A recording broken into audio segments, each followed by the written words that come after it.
नमस्कार, आप देख रहे हैं प्राइम न्यूज धरणी हिंदी, जहां खबरें नहीं गूंजती हैं, दहाड़ती हैं। और आज की सबसे बड़ी और चौंकाने वाली ब्रेकिंग न्यूज।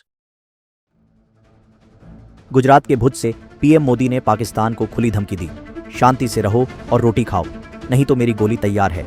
उन्होंने कहा कि पहलगाम हमले के बाद पाकिस्तान की कार्रवाई का 15 दिन तक इंतजार किया, लेकिन आतंकवाद वहां की ब्रेड एंड बटर बन चुका है। मोदी ने पाकिस्तान को आईना दिखाते हुए कहा, जब भारत पर्यटन में आगे बढ़ रहा है, तब पाकिस्तान आतंकवाद को ही पर्यटन समझ बैठा है। भारत आज दुनिया की चौथी सबसे बड़ी अर्थव्यवस्था है, और पाकिस्तान का क्या हाल है। ऑपरेशन सिंदूर और भारतीय सेना की जवाबी कार्रवाई का भी जिक्र कर पीएम ने आतंक के आकाओं को सीधी चेतावनी दे डाली।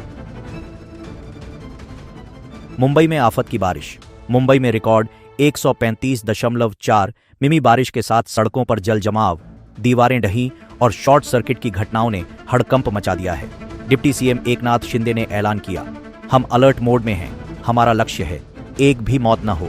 बीएमसी, आर्मी और नेवी समेत सभी एजेंसियां मुस्तैद हैं। मुख्यमंत्री फडणवीस भी हालात की लगातार निगरानी कर रहे हैं। बारिश से मुंबई की रफ्तार थम गई है, ट्रेनें रुकीं, सड़कों पर पानी और कई इलाकों में लोग फंसे हुए हैं, लेकिन सरकार ने मोर्चा संभाल लिया है। फिर बढ़ने लगा कोरोना। देश में कोरोना एक बार फिर चिंता बढ़ा रहा है। एक्टिव मामलों की संख्या 1000 के पार पहुंच गई है। सिर्फ पिछले 24 घंटे में 752 नए केस सामने आए हैं। केरल में सबसे ज्यादा 430 एक्टिव केस हैं। उसके बाद महाराष्ट्र 209, दिल्ली 104 और कर्नाटक 47 हैं। राहत की बात यह है कि अंडमान निकोबार, अरुणाचल, बिहार, असम समेत कई राज्यों में फिलहाल कोई एक्टिव केस नहीं है। लेकिन सवाल बड़ा है, क्या कोरोना की एक और लहर दस्तक दे रही है? ओडिशा के नवरंगपुर जिले से हर साल 5000 से अधिक मजदूर काम की तलाश में दूसरे राज्यों की ओर पलायन कर रहे हैं। इनमें सबसे ज्यादा लोग तेलंगाना के हैदराबाद जा रहे हैं। चिंताजनक बात यह है कि पिछले 2 वर्षों में 700 से ज्यादा बच्चों की पढ़ाई दादन मजदूरी के कारण छूट चुकी है। ये मासूम बच्चे अपने परिवार के साथ मजदूरी करने जा रहे हैं और उनकी किताबें बस्ता घर के किसी कोने में धूल खा रही हैं। एक सामाजिक संस्था एड्स एट एक्शन की रिपोर्ट के अनुसार कुछ बच्चे 10वीं, +2 और +3 की पढ़ाई कर रहे थे, लेकिन घर की आर्थिक तंगी के कारण उन्हें पढ़ाई छोड़नी पड़ी। मजदूरों का कहना है कि पेट की आग बुझाने के लिए वे जिंदगी को जोखिम में डाल रहे हैं। कई लोग मजदूरी के दौरान बीमारियों के शिकार हो जाते हैं तो कुछ की मौत हो जाती है। सरकारी रिकॉर्ड के मुताबिक पिछले 5 वर्षों में 40 से अधिक मजदूरों की जान गई और 100 से ज्यादा अब भी लापता हैं।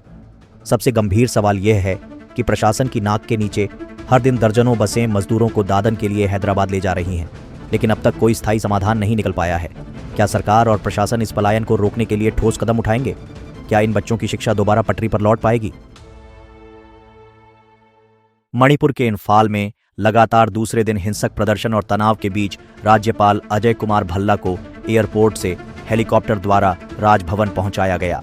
यह प्रदर्शन उस घटना के विरोध में हो रहे हैं जिसमें केंद्रीय सुरक्षा बलों ने एक सरकारी बस पर लिखे मणिपुर शब्द को ढंकने का आदेश दिया था। कोकोमाई ने 25 मई से राज्यव्यापी आंदोलन की घोषणा की है और राज्यपाल से माफी की मांग की है। साथ ही मुख्य सचिव, डीजीपी और सुरक्षा सलाहकार को हटाने की मांग भी की है। प्रदर्शनकारियों ने सड़क पर मानव श्रृंखला बनाई और सरकार के खिलाफ जमकर नारेबाजी की। इस बीच क्योकोमी का एक 7 सदस्यीय दल गृह मंत्रालय से वार्ता के लिए दिल्ली में मौजूद है। तो ये थीं अब तक की बड़ी खबरें प्राइम न्यूज धरणी पर। हम हर खबर को आपके लिए लाते हैं जिम्मेदारी और निष्पक्षता के साथ।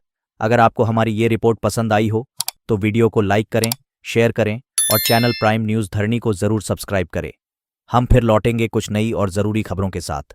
तब तक बने रहिए हमारे साथ। प्राइम न्यूज धरणी, सच के साथ सबसे पहले।